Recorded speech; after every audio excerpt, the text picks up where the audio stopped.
अभिषेक झा जी, क्या ये एक बड़ा मेगा इवेंट बनाने की कोशिश की जा रही है कि उनको पता है कि गिरफ्तारी तो होनी है, इसीलिए रेफरेंडम और न जाने तमाम क्या चीजें यहां पर हो रही है? क्या आपको लग रहा है यहां पर एक बड़ा इवेंट बनाने की कोशिश और खुद को बड़ा दिखाने की कोशिश?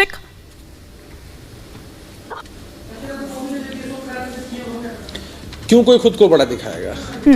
और हमें तो लग रहा है कि जैसे किसी क्रिया की कई बार प्रतिक्रिया होती है, ठीक उसी तरह से जिस तरह से इंडिया अलायंस मजबूती से आगे बढ़ रहा है। अरविंद केजरीवाल जी के विषय में हमेशा कहा गया था कि वो किसी अलायंस में शामिल नहीं होंगे, वो भी मजबूती के साथ अलायंस के एक पार्टनर के रूप में है। तो एक सुनियोजित साजिश है, एक तरीका है कि कैसे फिर एजेंसीज को एक्टिवेट करके विपक्ष के विभिन्न नेताओं को डराया जाए। सिर्फ अरविंद केजरीवाल जी का केस नहीं है, बिहार में भी लालू जी, तेजस्वी जी, उनको भी नोटिस मिल रहा है। अन्य प्रदेशों में भी अन्य नेता है, उनको भी नोटिस मिल रहा है।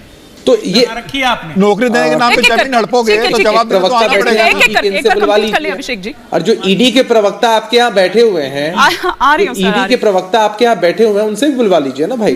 देखिए ये सब के सब जो है ना एकदम बौखलाए से रहते हैं। लोकतंत्र में हर किसी को अभिव्यक्ति की आजादी है ना। ये मान लीजिए आपने डिबेट शो में बुलाया है या सदन के अंदर बाहर कोई भी व्यक्ति अपने हिसाब से अपनी बातों को कह सकता है, रख सकता है।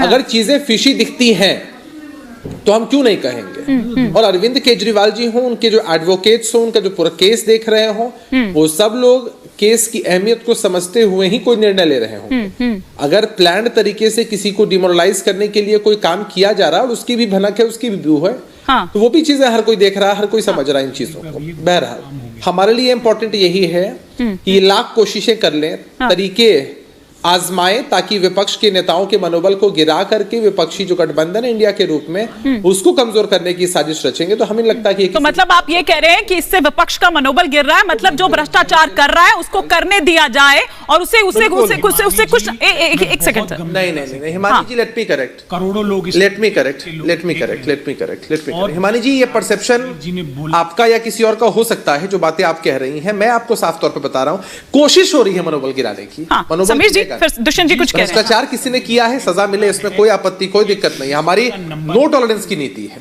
अभिषेक झा जी, थोड़ा झांक लीजिए। आप लोग जरूर उसको मुद्दा वहां पर बनाते हुए, लेकिन जिस तरह का इमेच्योर बिहेवियर वहां पर देखा गया, उसको जस्टिफाई तो खैर किसी भी रूप में किसी भी तरह से नहीं किया जा सकता है। लेकिन जिस तरह से अब उसको सत्ता पक्ष उठा रहा है, वो जंतर मंतर पहुंच जा रहा है और वो बिल्कुल उसको वो ये कह रहा है कि भाई ये नेगेटिव वो नहीं जा रही है, अगर उसने सस्पेंड कर भी दिया तो उसको किसी तरह से कोई फर्क नहीं पड़ रहा है। लेकिन क्या आपको लगता है कि ये जरूर आपके खिलाफ जा सकता है, जनता के बीच एक मैसेज नेगेटिव? एक बात बताइए, एक तरफ भारतीय जनता पार्टी का नैरेटिव प्रधानमंत्री जी सेट करते हैं कि देश में दो जातियां हैं, एक गरीब दूसरा अमीर। दूसरी तरफ ये बताते हैं कि इनकी तरफ से राष्ट्रपति उपराष्ट्रपति पद का उम्मीदवार कोई है, प्रधानमंत्री पद का उम्मीदवार या प्रधानमंत्री खुद हो, उनकी जाति, इनके सांसदों की जाति, मंत्रियों की जाति, सबकी जाति बताते हैं, पिछड़ों अति पिछड़ों की बात करते हैं।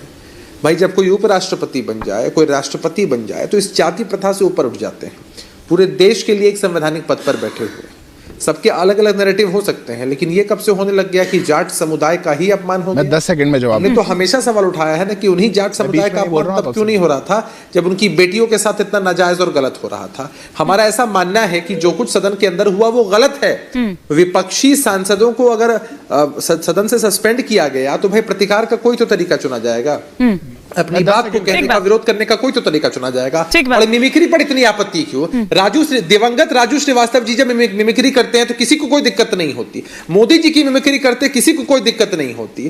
खुद मोदी जी ने, जहां तक मेरा स्मरण है, 2009 के समय तत्कालीन प्रधानमंत्री मनमोहन सिंह जी की मिमिक्री की, तब किसी को कोई दिक्कत नहीं। 10 सेकंड। ये मसला वही है ना, ये गुलामी की मानसिकता की बात करते हैं, ये गुलामी की मानसिकता की बात करते हैं, चाटुकारिता की मानसिकता। अरे शांत हो जाइए, सुनने का भी धैर्य रखिए।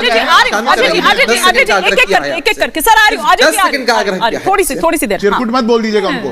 ये गुलामी की मानसिकता की बात करते हैं, इनको इनकी चाटुकारिता की मानसिकता मुबारक, अंग्रेजों की मुखबिरी की मानसिकता मुबारक, उनके सामने झुकने की मानसिकता मुबारक। और राष्ट्रपति महोदया के विषय में कहते हैं, अरे भाई जब उनको बना रहे थे तो उनकी जाति बता रहे थे और नए संसद भवन का उद्घाटन। अगर मैं आपके